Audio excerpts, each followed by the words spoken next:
Kenapa banyak orang setelah hijrah, setelah berubah, kemudian dia tetap kembali kepada pelanggarannya. Kalau kita yakin, dan itu sudah benar, iblis pimpinan syaitan. Waktu iblis disuruh sujud oleh Allah kepada Adam, iblis tidak mau. Siapa yang goda iblis? Ada orang yang taubatnya cuma setengah-setengah. Ya udah dia tinggalkan hari ini, tapi besok kalau ada godaan dia ulangi lagi. Ini lemah sekali. Ada orang tidak yang konsisten, udah sekali dia tinggalkan, selesai. Mau siapapun yang goda dia di muka bumi ini, dia tidak peduli. Kalau Bapak Ibu pernah berbuat dosa, kemudian penyesalannya tidak terputus, itu berarti ketulusan Anda dalam taubat. Selalu setiap kali kita kenang dosa itu, langsung kita ketakutan sama Allah. Tapi kalau kita kenang dosa itu, lalu kita ingin berbuat lagi, itu berarti dari syaitan udah. Kalau saya buat dosa, apa yang harus saya lakukan? Kata Nabi, taubat. Dia bilang, lalu bagaimana kalau satu waktu saya terjerumus lagi, apa yang harus saya lakukan? Kata Nabi SAW, taubat lagi. Bismillahirrahmanirrahim. Assalamualaikum warahmatullahi wabarakatuh. Alhamdulillah, selalu saja lisan kita bersyukur dan berterima kasih kepada Allah Subhanahu wa Ta'ala. Karena dengan bersyukur dan berterima kasih kepada Allah, dengan tentu mengakui semua nikmat Allah berasal darinya, kesehatan, kekuatan, kesempatan, dan segala macam hal yang sudah kita nikmati selama kita hidup ini. Tidak henti-hentinya kami ingatkan Bapak Ibu sekalian, bahwasanya nikmat terbesar bagi seseorang atau sosok manusia adalah Islam itu sendiri. Karena dengan Islam kita jadi mengenal siapa pencipta alam semesta ini, pencipta diri kita juga, apa tujuannya kita ada di muka bumi ini, apa yang harus kita lakukan, dan yang tidak boleh kita lakukan, mana yang boleh kita nikmati dan mana yang tidak boleh kita nikmati, biasa dikenal dengan halal haram dalam agama Allah. Maka ini adalah kebahagiaan di dunia, karena kita akan sempurna dalam melalui kehidupan ini, plus juga kita dijanjikan dengan kehidupan abadi di akhirat sana di surga, yang penuh dengan segala macam fasilitas yang sangat besar. Maka bersyukurlah atas nikmat ini dan usahakan pertahankan sampai wafat. Sebagaimana Allah mengatakan, wala tamutunna illa wa antum muslimun. Jangan sampai kalian wafat kecuali dalam keadaan Islam. Selanjutnya kita panjatkan salam hormat kita kepada manusia terbaik yang telah Allah tutup lisan langit dengannya. Tidak lagi Nabi dan Rasul sesudahnya, dan orang yang mengikutinya pasti akan selamat. Karena memang dia utusan Allah Subhanahu wa Ta'ala. Saya perlu jelaskan mungkin dari awal pembukaannya, kalau istighfar itu Bapak Ibu sekalian adalah permohonan maaf. Mirip kalau kita buat salah, kita bilang maafin saya ya pada manusia. Nah itu istighfarnya. Jadi kalau saya bilang astagfirullahaladzim misalnya, saya memohon maaf kepada Allah yang Maha Agung. Nah, seperti itu ya, itu istighfar. Sementara taubat, ikrar tidak mau mengulanginya. Nah, jadi seperti kalau kita bilang sama orang maafin saya ya, lalu kita bilang saya janji nggak akan ulangi. Nah itu taubat. Ya, itu berarti kita taubat. Ya. Ini supaya memahami saja. Walaupun taubat artinya kembali kepada Allah Subhanahu Wa Taala. Jadi memang dua hal ini sebenarnya tidak dipisahkan, digabung satu sama yang lain. Makanya biasanya Nabi SAW mengatakan, aku bertobat dan beristighfar kepada Allah, karena sungguhnya dalam sehari aku istighfar dan tobat kepada Allah 70 kali. Dalam riwayat lain 100 kali. Jadi Nabi SAW membaca astagfirullah wa atubu ilaih, digabung. Ya Allah saya mohon maaf dan saya tidak akan mengulanginya. Nah seperti itu dua makna daripada poin-poin ini. Sementara di sini penulis mengambil taubat dulu, dan berdalilkan surah Maryam, surah nomor 19 ayat 60 bagi yang pegang bukunya di halaman 36, yang bunyinya illa man taba wa amana wa amila salihan fa ulaika yadkhulunal jannata wa la yudlamuna syai'a. Kecuali orang-orang yang taubat. Ini setelah Allah SWT sebutkan tentang ancaman-ancaman bagi para pembangkang, ya, orang yang tidak mau mengerjakan ibadah, tidak mau mentaati Allah, apalagi tidak mau beriman kepada Allah SWT dalam keadaan kufur. Tapi kalau ada orang yang taubat, dia kembali kepada Allah, dia ikrarkan, dia beriman, dia syahadat misalnya, atau dia tadinya buat dosa lalu dia tinggalkan ya karena Allah SWT, kemudian dia beriman dan mengerjakan kebajikan. Berarti taubat tidak cukup hanya mengatakan saya tidak mau buat lagi ya Allah, harus diikuti dengan keimanan dan sibuk setelahnya dengan amal saleh. Kenapa banyak orang setelah hijrah, setelah berubah, kemudian dia tetap kembali kepada pelanggarannya? Karena memang dia sendiri tidak sibuk dengan amal saleh. Kalau Bapak Ibu terbiasa, maaf ini sebagai contoh saja, bukan Anda yang saya singgung tapi saya sedang bicara umum. Kalau kita terbiasa misalnya sebelum mengenal pengajian, sebelum taubat kepada Allah, misal jam 9 malam sampai jam 12 malam misalnya terbiasa ke karaoke, nyanyi-nyanyi atau ke diskotik, buat dosa kepada Allah, mabuk-mabukan atau sama lawan jenis, contoh. Sekarang kita taubat. Udah saya nggak mau lagi lakukan. Saya tahu ini dosa. Hati saya gelisah misalnya. Caranya adalah di waktu ini harus diganti dengan kegiatan ibadah. Tidak cukup kita mengatakan saya tobat saja. Sibukkan diri di saat itu. Mungkin hadiri kajian, mungkin silaturahim keluarga, mungkin kita tidur cepat buat program supaya bisa bangun tahajud, supaya tergantikan program maksiat yang dulu. Harus begitu. Kalau dulu kita berkumpul sama komunitas yang komunitas ini selalu aja isinya gosip orang, fitnah orang lain, program bagaimana melakukan perselingkuhan atau yang sejenisnya lah, ya kemaksiatan. Maka sekarang kita setelah taubat kepada Allah harus mengganti komunitas itu. Harus berganti. Kita sudah harus keluar dari grup-grup yang penuh kemaksiatan, media-media dan seterusnya. Kita sudah pindah kepada hal yang lebih baik, yang bisa membawa kita lebih istiqomah, konsisten dalam menjaga. Semua fasilitas yang membawa pada pelanggaran agama ditutup. Ya, ditutup. Saya sering sampaikan contoh di pengajian-pengajian. Kalau kita ibarat orang yang masih membuka pintu dosa dengan orang yang menutup pintu dosa sama sekali.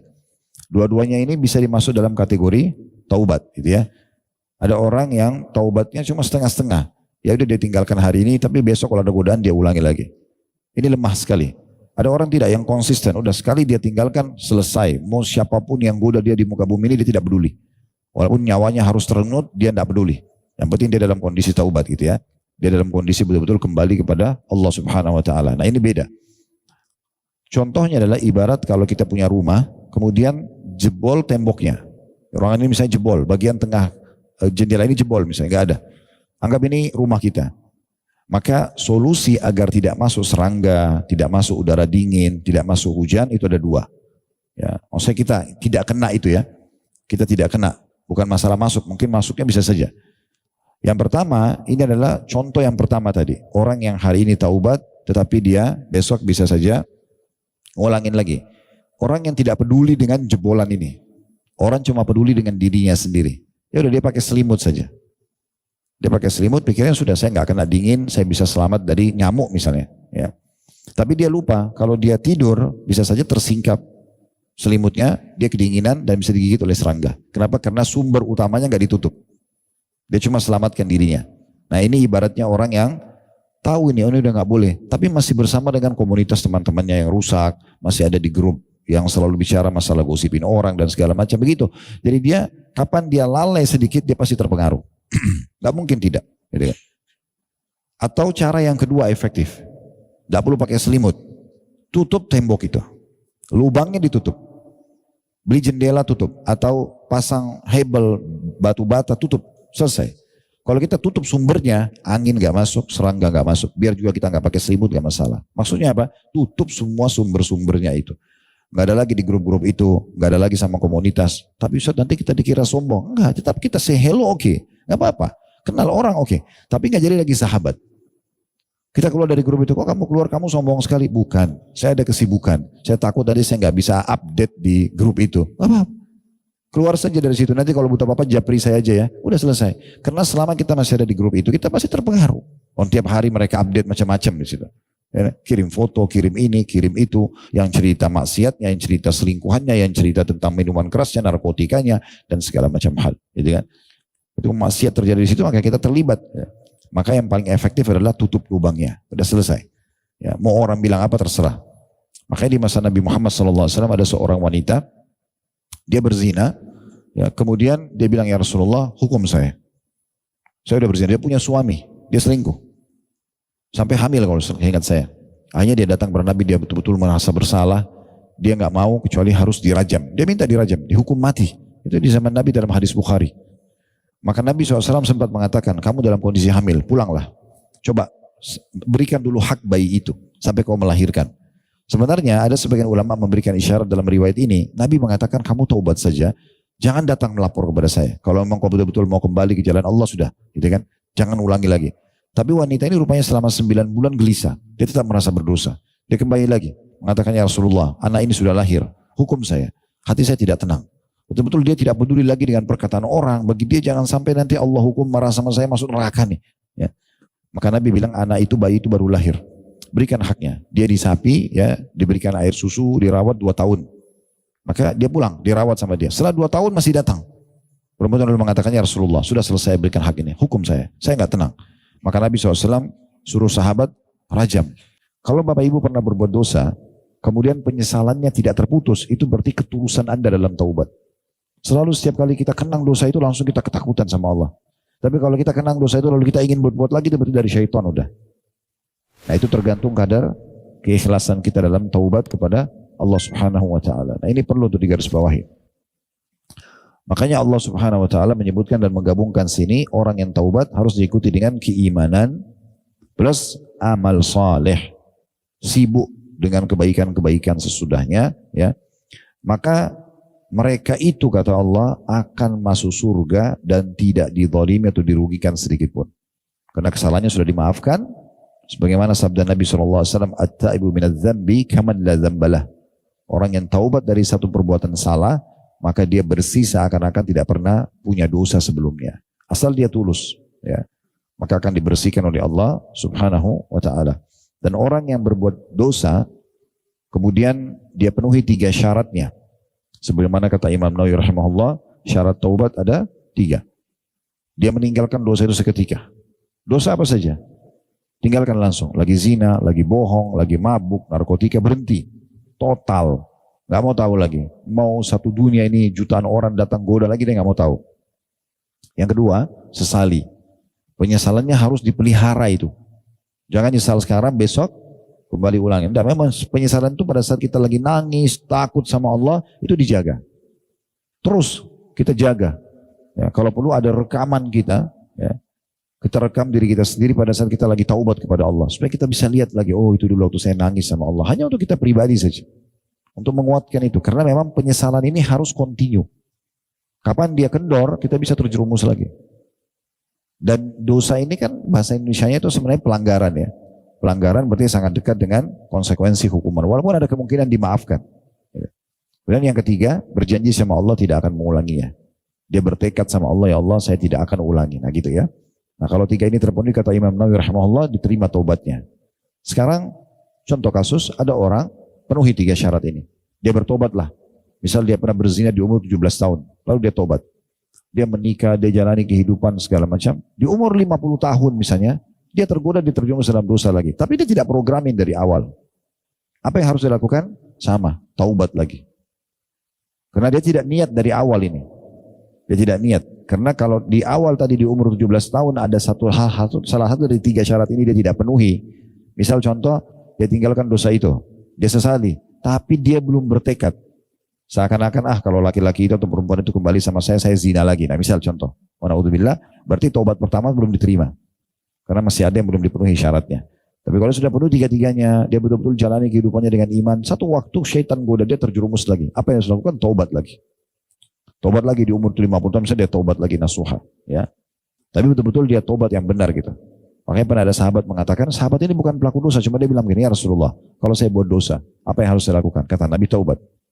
Dia bilang, lalu bagaimana kalau satu waktu saya terjerumus lagi, apa yang harus saya lakukan? Kata Nabi SAW, taubat lagi. Orang ini tidak buat dosa, cuma dia bilang lagi, bagaimana kalau seandainya satu waktu saya ulangi lagi? Saya tidak tahu kapan, saya tidak tahu apa sebabnya. Tidak ada maksud, tapi satu waktu saya ulangi, kata Nabi SAW, taubat lagi. Allah tidak akan jenuh sampai kalian jenuh. Ya. Tapi di sini bukan berarti kita mempermainkan taubat itu. Cuma begitu menunjukkan luasnya rahmat Allah Subhanahu wa ta'ala. Saya biasa bahasakan di khutbah Jumat tentang masalah taubat dan di kajian-kajian. Taubat ini seperti tiket VIP.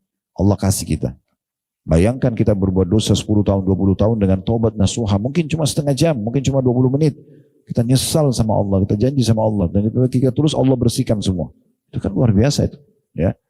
Ini tidak akan terjadi di alam manusia. Kadang-kadang kita melakukan satu pelanggaran saja, manusia belum tentu memaafkan kita setulus hatinya. Apalagi kalau kita sudah menyakiti sekian banyak. Ada seorang syekh lagi ngisi pengajian online di Timur Tengah, tapi waktu itu saya cuma lihat cuplikan sebentar gitu ya. Saya tidak sempat lihat nama syekhnya juga, saya juga baru lihat orang itu, tapi sebenarnya dia masih muda dan mungkin ulama yang baru muncul sekarang. Tapi di situ ada satu wanita yang telepon online, lalu wanita ibu itu mengatakan begini, Syekh, bagaimana keadaan saya di saat saya susah sekali memaafkan orang? Kata syekhnya, bagaimana ceritanya? Dia bilang, ada satu orang selama hidup dia selalu menyakiti saya. Tiap hari target dia nyakitin saya. Tiap hari. Pokoknya kalau lihat saya dibully sama dia, saya difitnah sama dia, pokoknya setiap hari. Saya selalu disakitin. Di depan keluarga, di depan umum. Sekarang orang itu sudah meninggal. Saya berat sekali memaafkan. kata perempuan itu. Susah sekali saya maafkan. Sampai saya lewatin kuburannya pun saya membaca doa agar penghuni kuburan itu dimaafkan. Saya sempat bilang dalam diri saya, kecuali kuburannya orang ini. Karena pegelnya dia gitu, bertahun-tahun disakitin. Gitu kan. Saya nggak bisa jawab. Saya cuma mengatakan ya, saya sarankan coba lunakkan hati kamu. Dia bilang saya nggak bisa. Apa yang harus saya lakukan? Hanya tidak bisa dijawab sama syekhnya. Ya kan gitu. Oleh karena itu dari sini kita ambil pelajaran juga teman-teman sekalian. Orang kalau melakukan satu kesalahan, masih normal. Bukan kita normalisasikan ya. Tapi masih normal orang pernah melakukan kesalahan. Tapi setelah minta maaf sama orang, jangan ulangi. Sama juga dengan orang yang suka kerjain orang, bully orang. Apa manfaatnya? Karena manfaatnya. Mau anak sendiri, mau pasangan hidup, mau kerabat. Lebih bagus kita puji. Kenapa kita nggak puji kebaikannya? Kenapa nggak cari kelebihan orang? Kenapa harus kita cari keburukannya? Ya. Sampai Nabi SAW menyuruh kita, iltamis li akhika uzra, kata Nabi. Kalau ada saudaramu yang sedang melakukan kekurangan padamu, carikan dia alasan positif. Misalnya dia janjian sama kita terus dia telat. Mungkin dia sakit, mungkin ada halangannya. Kita disuruh begitu, supaya tidak sangka buruk sama orang. Supaya jangan sampai ada dosa gitu ya. Kecuali jelas-jelas itu pelaku kriminal depan mata kita, oke, gak ada masalah. Kita boleh laporkan, demi untuk memberhentikan kriminal dan jangan sampai orang lain kena kejahatan dia. Nah, ini poin juga yang harus kita garis bawahi gitu ya. Jadi kisah tadi yang kami sampaikan. Jadi intinya teman-teman sekalian, kita ini menuju ke akhirat semuanya, dan bagaimana kita menuju ke sana dalam kondisi betul-betul kita merasa aman dari apapun tuntutan manusia. Ada sebuah hadis yang harus kita pegangi baik-baik. Kata Nabi SAW, sungguhnya Allah Subhanahu wa Ta'ala pada hari kiamat masih menyimpan 99 rahmatnya. 99 rahmat itu kasih sayangnya Allah. Ya Allah bisa saja maafkan kesalahan hamba-hamba kalau berhubungan dengan haknya Allah. Tetapi ada satu buku catatan amal di mana Allah tidak ikut campur. Yaitu yang berhubungan dengan manusia. Sampai pemiliknya memaafkan. Jadi nggak usah sibuk tiap hari gosipin orang, tiap hari cari kekurangan orang. Begitu ketemu setan udah bisikin. Dari kepala orang sampai kaki dicari kekurangannya. Padahal mungkin 100% tubuh itu masih ada 90% kelebihannya. Tapi setan buat mata kita cari kekurangan orang. Mungkin dari tutur katanya, mungkin dari tatapan matanya, mungkin dari warna pakaiannya, mungkin dari cara jalannya, segala macam hal. Pokoknya semua bisikan pada hal-hal yang bau maksiat, merendahkan orang, menjatuhkan orang, menilai negatif atau gosipin orang, semua dari syaitan. Baca a'udzubillahi minasyaitonir rajim, jangan diikuti. Ya, jangan diikuti. Kalau ada kekurangan Ustaz pada diri orang, dia tutur katanya kasar atau punya kekurangan fisik, Nabi sudah ajarin. Kata Nabi SAW, kalau kalian lihat sebuah kekurangan ada pada orang lain yang tidak ada pada kalian, bacalah. Alhamdulillahilladzi afani mimma btala bihi. Alhamdulillahilladzi afani mimma btala bihi, artinya segala puji dan puja kehadirat Allah yang telah menyelamatkan aku dari apa yang diujikan pada orang ini. Alhamdulillah artinya segala puji. Alhamdulillahilladzi yang afani, menyelamatkan aku. Mimma btala bihi. Mimma btala bihi, apa yang diujikan pada orang ini. Kalau laki-laki bihi, kalau perempuan biha. Kalau yang tulis itu ya, dibedain ya.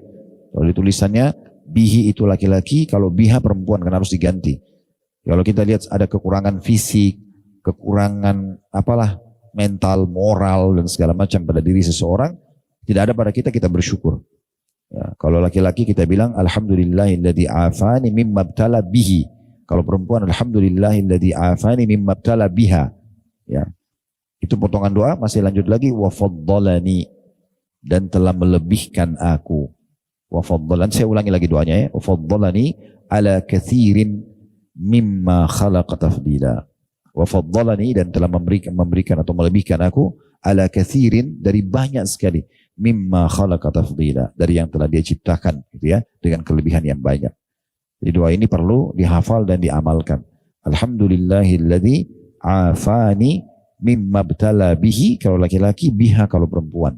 Wa faddalani ala kathirin mimma khalaqa tafdila. Jadi ini dianjurkan gitu ya. Kalau ada orang yang ketangkap di berita karena buat maksiat, kita bilang alhamdulillahilladzi afani mimma btala bihi. Syukur kita enggak seperti dia. Ada orang yang kepergok, selingkuh, ada orang yang mencuri, maling, korupsi dan segala macam. Alhamdulillah saya tidak begitu, gitu kan? Ada orang yang teman kita misalnya sudah dinasehatin, nggak mau tobat, tetap aja dalam keadaannya. Alhamdulillah. Kita sudah nasihat, nggak mau. Alhamdulillah saya tidak begitu, ya. Kita harus baca doa ini, bersyukur kepada Allah Subhanahu wa taala. Alhamdulillahilladzi afani mimma ibtala bihi wa faddalani ala katsiri mimma khalaqa tafdila. Kemudian selanjutnya, bertaubatlah kepada Allah dengan taubat yang semurni-murninya. Tidak ada riyaknya, bukan karena manusia, betul-betul merasa menyesal antara kita sama Tuhan kita Allah Subhanahu wa taala, meneteskan air mata, menundukkan kepala kita, melunakkan hati kita kepada Allah. Itu sebenar-benarnya. Mudah-mudahan kalau kamu lakukan itu, Rob kamu. Rob artinya pencipta, pemilik, penguasa yang menghidupkan kita, yang mematikan kita, itu Rob. Mudah-mudahan Rob kamu akan menghapus kesalahan-kesalahan dan memasukkan kamu ke dalam surga yang mengalir di bawahnya sungai-sungai. Jadi ada jaminan surga bagi orang-orang yang taubat. Baik, ini berhubungan dengan masalah taubat. Ya. Kemudian kita baca dulu poin nomor 9, baru nanti kita tambahkan dengan penjelasan-penjelasan yang lain ya. Yaitu puncak dari semua istighfar. Maksudnya, kalau Bapak Ibu ingin mengucapkan kata permohonan maaf dan taubat kepada Allah, yang terbaik ini. Yang terbaik adalah ini. Ini juga sama kalau diucapkan sekali pagi dan sekali sore, tulus karena Allah, makanya dimasukkan dalam zikir pagi petang. Maka kalau meninggal, kalau pagi dibaca, meninggal sebelum sore, maka dijamin masuk surga. Kalau dia baca sore, kemudian dia tulus karena Allah, meninggal sebelum pagi, juga dimasukkan ke dalam surga. Disebutkan dari Shaddad bin Aus radhiyallahu anhu. Shaddad bin Aus radhiyallahu anhu dari Nabi SAW, beliau bersabda, puncak dari istighfar, puncak dari permohonan maaf dan taubat kepada Allah, yaitu mengucapkan, Allahumma anta rabbi, la ilaha illa anta khalaqtani wa ana abduka, wa ana ala ahdika wa wa'dika mastata'at, a'udhu bika min syarri ma sanat, abu'u laka bi ni'matika alayya wa abu'u bi dhanbi wa abu'u laka bi dhanbi faghfirli fa innahu la yaghfiru dhunuba illa ant. Artinya, Allahumma dalam bahasa Arab itu gabungan antara Allah dengan mim, ya. Maka dibaca Allahumma. Itu kalau mimnya kita tutup pakai jari kita, tulisannya Allah itu ya.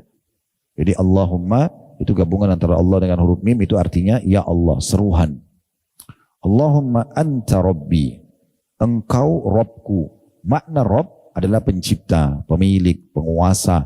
Seperti kalau teman-teman baca doa untuk orang tua, Rabbik firli, Rabbi. Kita mengakui Allah itu pencipta kita.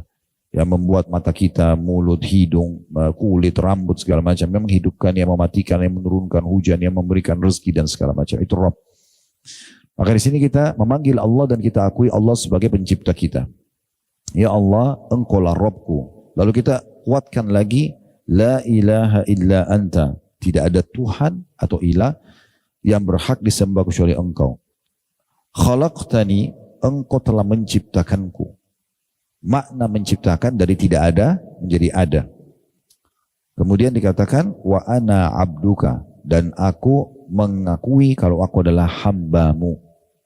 Wa ana ala ahdika, dan aku setia pada perjanjianku. Tahu apa perjanjian kita sama Allah? Ada yang tahu nggak?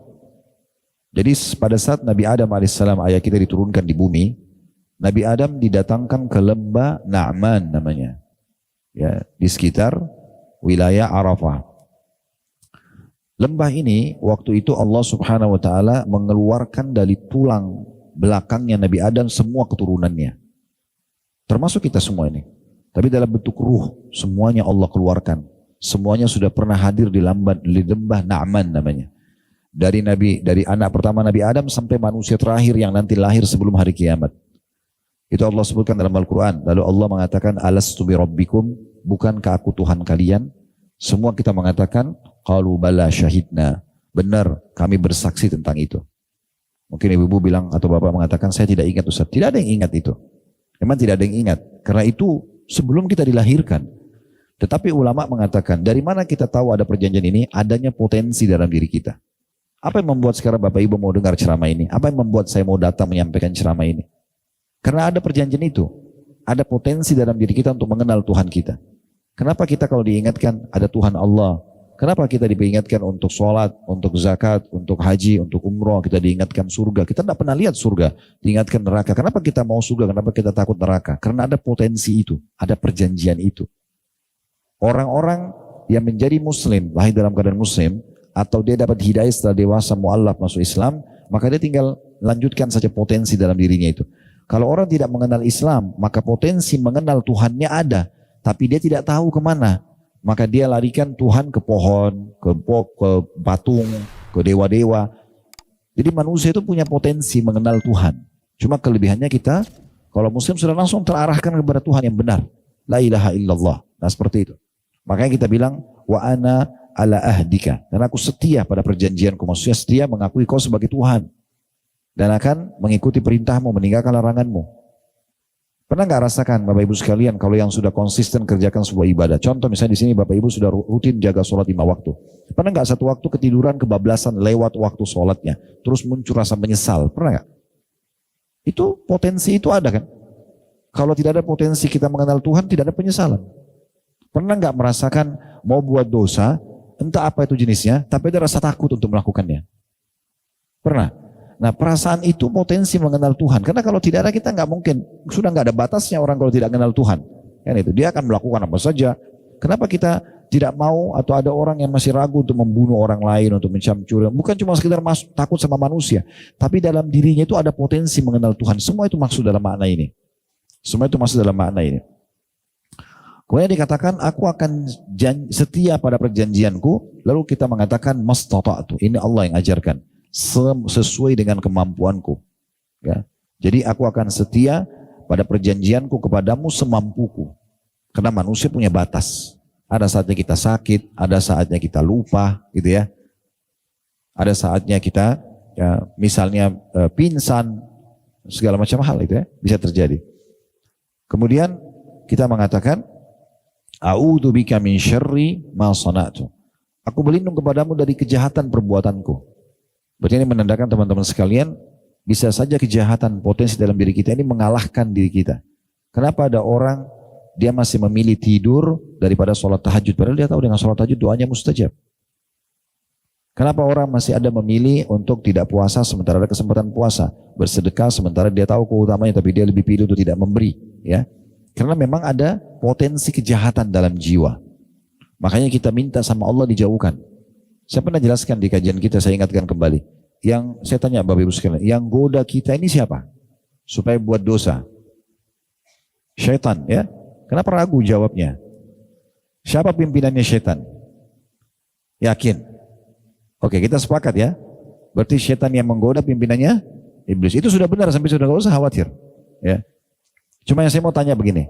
Kalau kita yakin dan itu sudah benar, iblis pimpinan syaitan. Waktu iblis disuruh sujud oleh Allah kepada Adam, iblis tidak mau. Siapa yang goda iblis? Hah? Itu potensi keburukan dalam diri. Ya. Allah mengatakan innan nafsa la'ammaratun bisu. Dalam diri manusia itu ada potensi mau berbuat dosa sebagaimana ada potensi mau berbuat baik. Syaitan itu cuma nunggangi itu. Syaitan itu dia tidak punya kekuatan, dia cuma tunggangi potensi jiwa buruk kita. Allah jadikan sebagai ujian itu. Contoh misalnya tadi ibu dan bapak sekalian mau hadir pengajian ini. Kan kita dalam jiwa itu ada mau pergi, ada nggak mau, benar gak? Nah itu potensi berbuat baik, tapi kalau kita pilih potensi berbuat baik ya sudah kita dapatkan. Kita dengarin azan, ada potensi jawab azan dan sholat, ada yang tidak. Potensi baik dan buruk. Nah tinggal kita pilih yang mana. Kalau kita pilih, wah saya mau sholat, ya udah kita selamat. Tapi bisa nggak kita nggak sholat? Bisa, karena ada pusikan itu. Nah syaitan cuma tunggangi itu saja. Kalau kita buka diri kita cenderung saja untuk tidak sholat, udah syaitan makin bumbuhin tuh. Syaitan tidak punya kemampuan apa-apa. Makanya yang membuat iblis tidak mau sujud, potensi buruk dalam dirinya. Tapi dia ikutin terus. Waktu Allah tegur dia bukannya kembali kepada Allah, dia tobat, enggak, dia makin jadi-jadi. Allah mengatakan, kau kalau begitu akan kulaknat dan harusnya kan dia minta maaf sama Allah, enggak. Kalau gitu ya Allah panjangkan umur saya sampai hari kiamat supaya saya akan sesatkan ini Adam sama jadi makin jadi-jadi. Nah, makin jadi sudah makin sesat. Gitu. Nah seperti itu. Ya. Makanya kita berlindung kepada Allah dari kejahatan diri kita sendiri. Karena ada potensi itu dalam diri. Kadang-kadang kita tidak bisa kontrol. Gitu ya. Kita minta sama Allah supaya Allah yang awasin kita. Kita jadi tidak jadi melakukannya. Ya. Mungkin pernah terjadi dalam hidup Bapak Ibu sekalian, pernah kita mau buat satu dosa lalu terhalangi. Itu karena Allah yang halanginya. Bisa tidak jadi kita lakukan. Gitu kan? Allah menghalanginya. Makanya kita berlindung kepada Allah dari keburukan diri kita. Kemudian selanjutnya, Abu ulaka bi ni'matika alayya. Aku mengakui nikmatmu kepadaku. Semua ini ya Allah yang membuat aku bisa menerima kehidupan adalah nikmat dari sisimu. Itu makna daripada potongan ini. Ya. Wa abu'u laka bidzambi. Dan aku akui semua perbuatan dosaku. Salah satu penyempurnaan taubat adalah mengakui semua dosa. Tidak membela diri. Gak mengatakan, kayaknya saya gak salah deh. Yang godain saya orang itu kok. Padahal dia juga lakukan. Gak bisa. Yang ajak saya gosip si fulan. Yang ajak saya zina si fulan. Nah kenapa kamu lakukan? Perkataan ini mengatakan, dan aku akui dosaku. Maksudnya, mau siapapun yang menggodaku, tetap aku salah ya Allah. Nah itu maknanya. Pengakuan ini yang membuat tobat itu diterima. Nabi SAW mengatakan, di hari kiamat dalam sebuah riwayat, orang itu akan selamat selama tidak membantah. Kita semua akan dibagi hari kiamat. Kalau bapak ibu ditanya sama Allah, kenapa kau buat ini, kenapa kau buat itu? Kalau kita mengatakan, iya saya akui ya Allah. Itu bisa selamat tuh hari kiamat. Tapi kalau orang pungkiri, enggak ya Allah, saya enggak buat, enggak saya enggak buat. Padahal ini Allah punya pengawasan. Kalau di masa sekarang, kita bisa buat video di handphone kita, lalu kita save di handphone kita bisa tonton setiap saat kan. Ini cuma sebagai contoh kecil, 10 tahun ke depan kita enggak tahu ada apa. Sekarang ada AI, ada macam-macam teknologi lebih canggih lagi. 20 tahun ke depan kita tidak tahu apa. Buku amal kita lebih canggih dari itu. Semua bisa terekam. Detik-detik apapun yang kita kerjakan, apa yang kita niatkan, semua ditahu. Semua akan dibongkar. Jadi orang yang selamat, orang yang akui kesalahannya. Sekarang kalau kita buat salah sama manusia, kita mengatakan saya salah, saya akuin. Maka orang itu pasti, apapun bagaimanapun marahnya mungkin dia bisa. Pokoknya saya sudah tahu saya salah, saya mohon maaf. Apa konsekuensinya saya akan lalui. Misal, orang itu pasti akan lebih lunak. Ya, dibandingkan orang membangkang dulu, baru nanti setelah digebukin, baru ngaku. Nah itu beda. Itu makna daripada itu ya. Wa abu'u laka bidzambi. Aku akui semua kesalahanku. Mau kecil, mau besar, mau sengaja, nggak sengaja, aku akui salah ya Allah. Ini yang membuat puncak daripada penerimaan taubat itu. Kemudian, fakfirli. Oleh karena itu maafkan aku. Minta sama Allah maaf. Gak ada lagi pembelaan diri, gak ada. Ya. Lalu dikatakan, فَإِنَّهُ لَا يَكْفِرُ الذُّنُوبَ إِلَّا أَنْتَ. Karena tidak ada yang mengampuni dosa kecuali Engkau ya Allah. Aku tidak butuh minta sama yang lain. Engkau Tuhanku, Engkau yang bisa memaafkan aku, Engkau yang bisa menyelamatkan aku. Itu maknanya. Jadi doa ini memang puncaknya daripada istighfar itu sendiri. Di bawahnya disebutkan hadisnya. Setelah Nabi SAW mengajarkan Sayyidul Istighfar, tuannya istighfar ini, beliau mengatakan, Man qalaha minan nahari muqinan biha, famata min yaumihi qabla an yumsiya fahuwa min ahlil jannah. Wa man qalaha minal laili wa huwa muqinun biha, famata qabla an yusbiha fahuwa min ahlil jannah. Barang siapa yang mengucapkannya pada siang hari, tepatnya sebenarnya pagi hari, mulai dari pagi ya, sampai siang, dengan penuh keyakinan. Dia yakin dengan doa ini. Dia yakin Allah mendengarnya. Gitu ya. Lalu ia meninggal pada hari itu sebelum waktu sore. Niscaya ia termasuk penghuni surga. Dan barang siapa membacanya di malam hari dengan penuh keyakinan. Lalu ia meninggal sebelum waktu pagi, niscaya ia akan jadi penghuni surga. Ada footnote di bawah di situ, ditulis sebutkan dalam Sahih Bukhari, dinukil hadis ini. Kata Abu'u yakni membenarkan dan mengakui. Nah, ini bahasannya ya tentang masalah ini. Sekarang kita tambah dengan sedikit syarah atau penjelasan Bapak Ibu sekalian. Siapapun yang Allah Subhanahu wa taala sibukkan dengan amal-amal saleh. Anda sekarang pulang dari pengajian ini mulai introspeksi diri. Tadi saya bilang, susun kerangka fikirnya.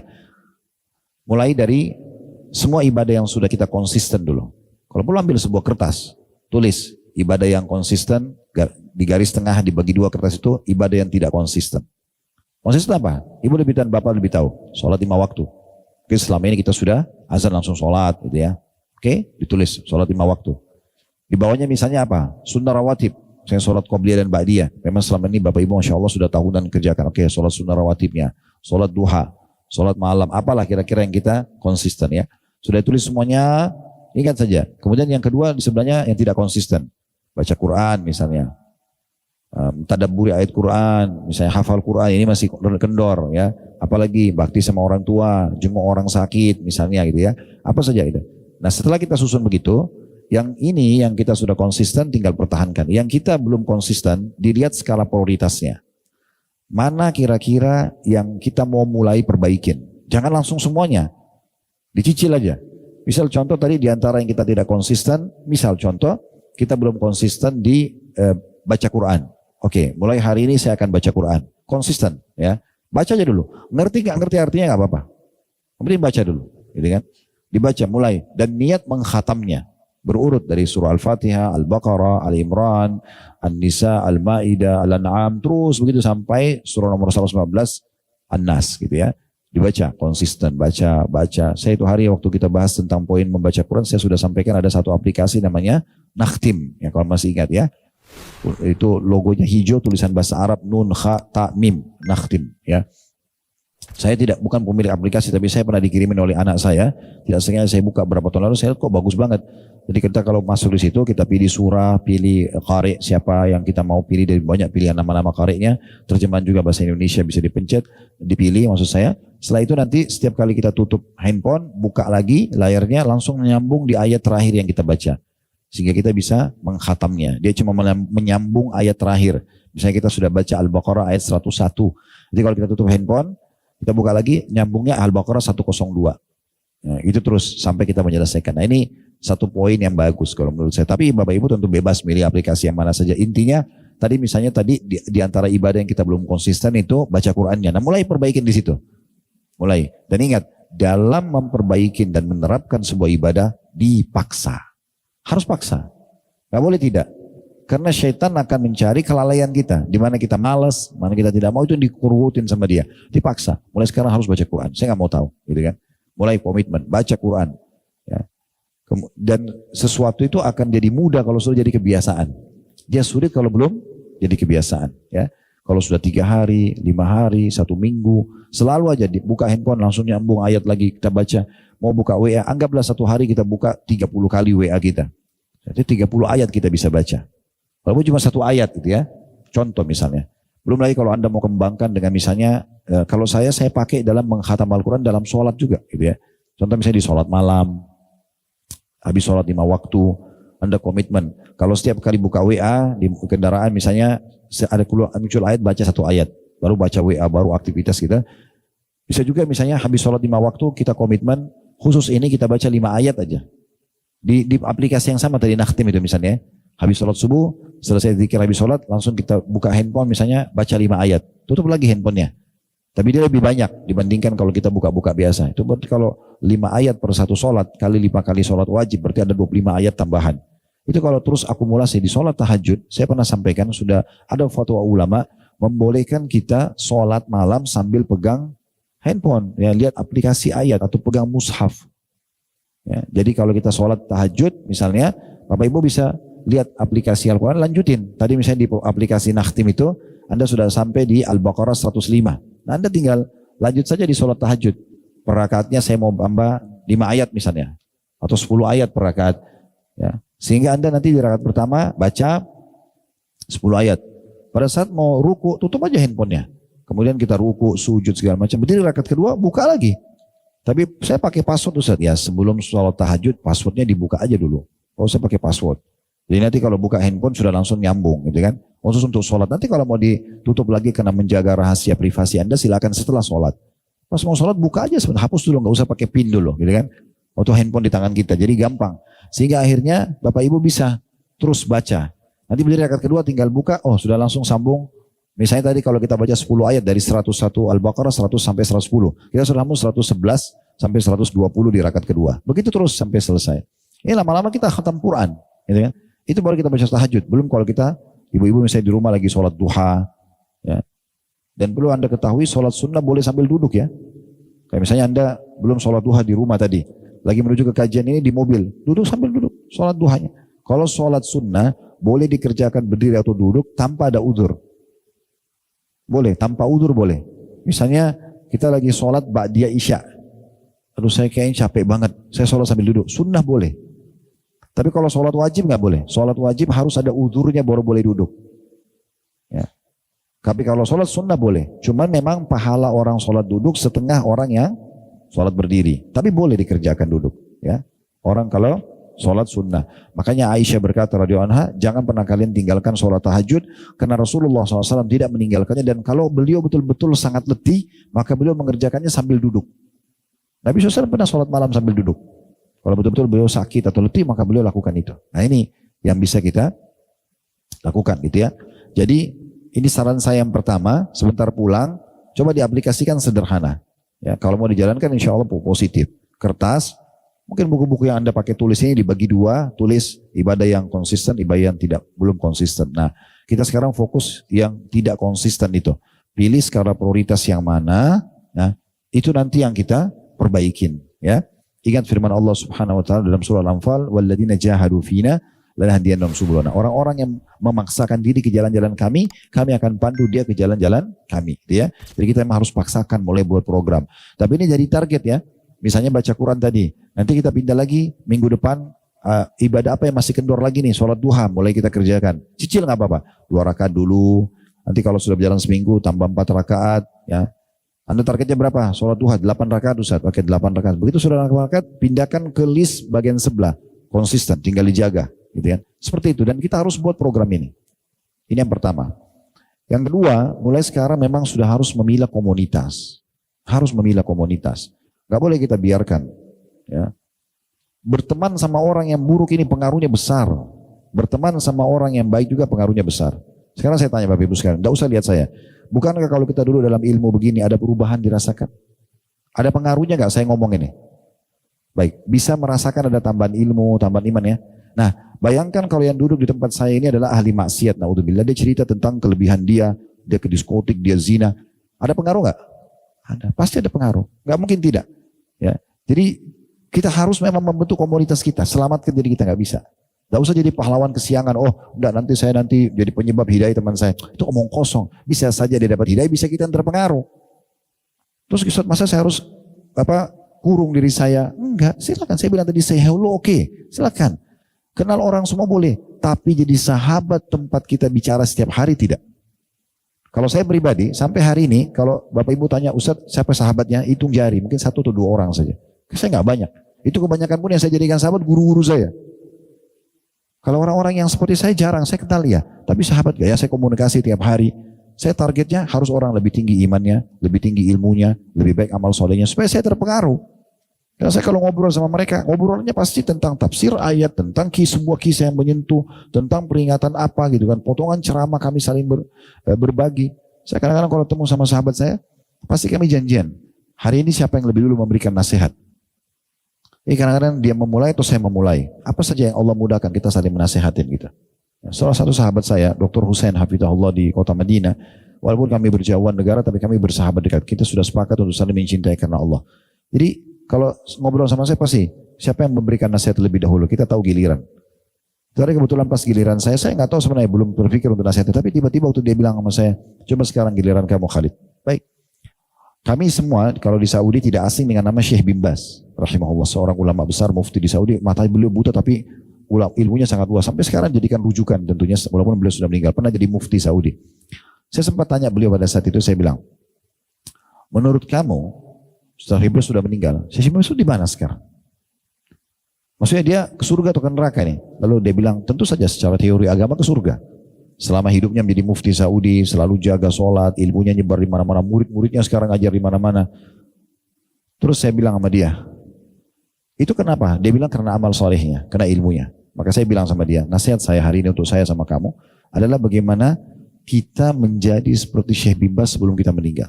Maksudnya kita sibuk juga dengan amal soleh, sibuk juga dengan ilmu. Nanti akan sama. Kita pun akan sama, karena orang mengikuti jejaknya orang yang sukses di satu bidang, dia akan sama. Bapak Ibu mau sukses bisnis, lihat orang yang sukses bisnis kita ikutin, kita akan mirip dengan dia pasti. Jadi, saya temannya ada yang buka butik, buka restoran, tapi kita tiap hari interaksi, kita selalu ngobrol. Lama-lama kita termotivasi untuk kerjakan seperti dia. Nah seperti itu. Sama dengan kalau kita bergaul sama orang-orang yang pengangguran, yang malas, ya kerjanya cuma buat dosa, pasti kita akan terpengaruh. Sekarang tidak, 2-3 hari, 5 hari, 7 hari pasti akan berbekas. Gak mungkin tidak. Kita bergaul dengan orang perokok, kita nggak ngerokok misalnya. Hari pertama, hari kedua minimal kita hirup asapnya. Seminggu kemudian mereka akan bilang, coba aja 1 batang, kan cuma coba. Kita coba, sebulan kemudian kita sudah terbiasa, setahun kita bisa jualan rokok. Pengaruhnya besar. Sekarang kita berteman sama orang hafiz Quran. Anggap ibu-ibu dan bapak sekalian, mungkin di sini kena hadir ibu-ibu, saya sapa juga bapak di online tentunya. Kalau kita berteman dengan hafiz Quran, laki-laki seorang laki-laki hafiz Quran, perempuan dengan hafiz Quran. Anggap kita ini bodoh sekali. Huruf hijaiyah masih salah, makharijul huruf ya, belum bisa bedakan mana tha, mana shin, mana sin, mana zal, mana zai, mana dha, kita belum bisa bedain. Misal contoh, apalagi kalau kita mau bicara masalah hafalannya, mau bicara masalah tadabbur dan tafsirnya itu lebih jauh lagi. Tapi karena kita berteman dengan 10 orang menghafal Quran, hari pertama, hari kedua mungkin seminggu kita kikuk. Ini orang ngomong apa? Tafsir ayat, bacaannya udah bagus, kita masih jauh. Tapi kalau kita tetap komitmen, konsisten berteman sama mereka, sebulan kemudian kita sudah mulai bisa baca Quran. Saya yakin ada perubahan pasti. Kita sudah mulai adaptasi, biasa mendengarkan nama-nama surah Al-Quran. Kita sudah mulai mendengarkan biasa tafsir walaupun belum semua kita tangkap. Setahun kemudian kita bisa hafal Quran bersama mereka. Pengaruhnya besar. Ini yang kedua, perhatikan baik-baik komunitasnya. Makanya Nabi SAW mengatakan almaru ala dini khalili, seseorang sesuai dengan agama khalil. Orang Arab itu kalau ada kekasih dekat, orang yang sangat dekat dengan dia diistilahkan dengan khalil. Ya, kalau perempuan khalilah biasanya dibilang begitu. Nah, ini khalil. Nabi SAW mengatakan ya, almaru ala dini khalili, seseorang sesuai dengan agama orang terdekatnya. Dan dia selalu tiap hari ngobrol, jalan, konsultasi, komunikasi dan seterusnya. Lalu Nabi bilang apa? Falyandur ahadukum ila may yukhalil. Pilih, sortir baik-baik siapa yang menjadi khalil kalian. Karena itu pengaruhnya besar. Sudah sekali saya bilang, silakan say hello sama orang, kenal orang, kita supel, oke, tapi bukan sahabat. Sahabat itu tidak bisa. Harus orang yang lebih baik daripada kita, maka itu akan berpengaruh besar. Yang ketiga, selalu berdoa. Kenapa kita membaca teman-teman sekalian dalam sholat Al-Fatihah, ihdinas siratal mustaqim, tunjukkan kami jalan yang lurus. Kenapa kita bilang ihdinas siratal mustaqim? Nah, kita sudah sholat. Kita sudah lurus, kita sudah muslim. Karena hati bisa berbolak-balik. Bisa berubah. Bisa hari ini kita rajin, besok kita malas. Bisa hari ini kita rajin, minggu depan kita berubah. Bisa tahun ini kita rajin, minggu tahun depan kita berubah. Ada banyak orang hidup muslim dari kecil, tuanya murtad. Kan banyak orang seperti itu. Ada banyak orang yang tadinya rajin sekali ibadah, di akhir hidupnya berubah jadi rusak semuanya. Nah, itu bahaya sekali, ya, bahaya sekali. Di masa Nabi Muhammad SAW, pernah Abu Hurairah duduk dengan dua orang bertiga, tiga-tiganya orang soleh di masa itu, tiga-tiganya orang soleh. Maka Nabi SAW mengatakan, sungguh salah satu dari tiga orang kalian ini nanti akan menjadi penghuni neraka yang gigi gerahamnya lebih besar daripada gunung Uhud. Abu Hurairah waktu itu dengar ketakutan. Kenapa? Kata Abu Hurairah, dia cerita, karena orang yang di sebelah saya dua-duanya ini paling rajin hadir dalam majelis ilmu Nabi, hafal Al-Quran. Berjalan waktu, salah satu dari dua orang ini pergi berjihad mati syahid. Tinggal saya berdua sama satu orang ini. Yang satu orang ini hafal Quran, selalu dalam majelis ilmu, rajin ibadah. Maka Abu Hurairah bilang, saya makin takut terhadap diri saya. Subhanallah, waktu Nabi SAW mengutus satu orang, nah orang yang temannya Abu Hurairah ini, diutus untuk menjadi da'i ke suku Hanifah namanya. Suku Hanifah ini salah satu suku besar di sebelum kota Mekah. Jadi dia mirip dengan suku Quraisy, suku yang besar, banyak masyarakatnya. Di situ ada satu orang mengaku nabi palsu, namanya Musailamah Al-Kadzab. Ya, Musailamah Al-Kadzab. Nah, Musailamah ini dia mengaku nabi supaya kaumnya dukung, tapi karena dia orang kaya masyarakat, tokoh masyarakat, jadi akhirnya banyak kaumnya yang dukung dia jadi nabi. Nabi SAW utus orang ini, sahabatnya, untuk datang ke sana, tujuannya untuk nasihatin, sampaikan agama Islam. Sebelum tiba di suku Hanif, Musailamah Al-Kadzab keluar lalu ajak ngomong orang ini, negosiasi. Kalau kamu, kata Musailamah Al-Kadzab, mau mengatakan pada kaumku, kalau aku juga nabi sebagaimana Muhammad nabi, bukan pungkiri ke nabinya Nabi Muhammad itu, bukan. Tapi bilang juga saya nabi sebagaimana Muhammad nabi, saya akan kasih apa yang kau mau. Kau akan punya jabatan, kau akan punya harta, apa saja kau minta saya kasih. Ternyata orang ini setuju. Dia lahirkan, dia setujui nabi baru. Sehingga membuat hampir seluruh suku Hanif itu murtad. Ya, dan ikut ajaran tersebut. Dan akhirnya dia meninggal, dibunuh oleh pasukan muslimin pada saat ya diserangnya pasukan Musailamah Al-Kadzab. Padahal orang ini di masa hidupnya hadir dalam majelis ilmu Nabi, hafal Quran, bisa berubah. Ya, tidak ada yang bisa mengetahui keadaan kita ke depan. Berapa banyak orang yang temannya Bapak Ibu hadir di pengajian, habis itu hilang, gak ada beritanya. Berapa banyak? Saya tahu di majelis kami ada murid-murid kami sering datang, saya biasa lihat wajahnya, lama-lama hilang, gak tahu kemana. Terus sebagian ikhwah mengatakan pada saya, Ustaz, karena desakan pendapatan akhirnya mereka kembali kerja ke tempat haram lagi. Padahal tinggal istiqomah. Ya. Subhanallah, saya pernah berbicara dengan seorang anak muda, umurnya sekitar 27 tahun. Dia kalau tidak salah jadi kepala cabang bank mana gitu ya. Terus dia bilang, Ustaz, saya ini tahu kalau riba itu haram. Gitu. Saya udah dengar ceramah gini-gini, tapi sekarang gimana caranya? Saya punya istri, punya anak, saya mau biayai mereka, kalau saya tinggalkan bagaimana? Terus saya tanya, mulai kapan Anda bekerja? Dia bilang sekitar 3-4 tahun. Di umur 24 mulai bekerja dan mulai berprestasi gitu. Sebelumnya gimana? Siapa yang biayai? Dia bilang orang tua saya. Saya bilang subhanallah, 24 tahun Allah membuat orang tua Anda membiayai Anda tanpa Anda berpikir sama sekali. Sekarang 3 tahun dapat pekerjaan haram lalu Anda takut kehilangan rezeki. Ini bagaimana ceritanya? Lalu saya rentet kembali. Waktu 9 bulan di rahim ibu itu pernah berpikir nggak? Ada ijazah nggak pada saat itu? Masih bayi. Allah buatkan plasenta untuk mentransfer intisari makanan ibu. Ibu waktu hamil, sama maaf yang sudah melahirkan, minum susu, dokter kasih vitamin dan segala macam lah. Itu kan kita makan minum bukan seperti itu kan dikasih ke bayi. Dipilih dengan sistem yang luar biasa di tubuh ibu, lalu kemudian ditransfer melalui plasenta itu ke bayi, intisarinya semuanya, vitamin-vitamin jadi tumbuh besar. Gak pernah berpikir. Lahir, sudah berapa banyak baju yang kita pakai, makanan yang kita makan, minuman yang kita minum dari kita kecil. Itu kalau kita hitung mungkin miliaran kali jumlahnya. Sampai umur kita mulai dewasa dan mulai punya pekerjaan atau punya sarjana. Berapa banyak kita makan dan minum. Tidak pernah kita berpikir dari mana. Gitu kan? Waktu bayi popok digantikan baju, dibelikan dan segala macam. Dibawa safar, naik pesawat. Saya lihat anak-anak saya yang Allah amanahkan. Saya bilang subhanallah anak-anak ini tidak pernah berpikir berapa banyak rezeki yang sudah Allah kasih. Dia haus tinggal minum, makan tinggal ini. Kalau ada masalah sama teman-temannya tinggal nangis, orang tuanya bela dan segala macam hal lah. Sekolah, ada transportasi segala macam. Dan umumnya manusia itu keadaannya pasti lebih baik dari sebelumnya. Sebagai contoh misalnya, mungkin Bapak Ibu kalau sudah punya anak, bandingkan keadaan kita sama anak kita. Biasanya pasti mereka lebih baik dari kita sebelumnya. Itu umum sudah. Misalnya dulu kita waktu kecil di rumah cuma ada 1 pembantu. Mungkin mereka sekarang sudah 3 orang pembantunya. Mungkin dulu kita sekolah di sekolah mana mereka sekarang lebih bagus sekolahnya. Nah, sudah umum begitu. Makin ada generasi makin baik sebelumnya. Jadi nikmat Allah terlalu banyak. Banyak manusia subhanallah digoda oleh syaitan, ditakut-takuti. Karena syaitan itu memang menakut-nakuti kefakiran gitu ya. Tidak ada manfaatnya untuk itu. Makanya selalu berdoa. Nabi SAW selalu ulangi, ya muqallibal qulub, tsabbit qalbi ala dinik. Ini jangan cuma didengar ya, tapi diamalkan. Nabi selalu banyak membaca ini. Nabi Muhammad SAW yang baca. Ya muqallibal qulub, wahai yang membolak-balikan hati manusia. Tsabbit qalbi ala dinik. Kokohkan hatiku di atas agamamu. Dalam riwayat lain, ya musarrifal qulub, wahai yang mengalihkan hati manusia. Sarrif qalbi ala ta'atik. Alihkan hatiku kepada ketaatan kepadamu. Gitu ya. Maka Aisyah berkata, ya Rasulullah, betapa seringnya Anda baca doa ini. Padahal siapa Anda gitu ya? Maksudnya apa yang dikhawatirkan? Kata Nabi SAW, wahai Aisyah, yang namanya hati manusia berada di jari jemari sang pengasih Allah, maka Allah boleh balikan sesuai yang dia inginkan. Oleh karena itu kita minta selalu kepada Allah subhanahu wa ta'ala supaya bisa istiqomah sampai wafat. Nah ini doa penting sekali. Jangan berdoa pada saat butuh, tapi merasa butuhlah dengan doa supaya selalu kita baca. Nah seperti itu ya. Ini poin-poin yang harus Bapak Ibu garis bawahi. Baik, sampai sini bahasannya. Mungkin dari kami kalau ada benar dari Allah, kalau ada salah dari saya mohon dimaafkan. Subhanakallahumma bihamdika asyhadu an la ilaha illa anta astaghfiruka wa atubu ilaik. Wassalamualaikum warahmatullahi wabarakatuh.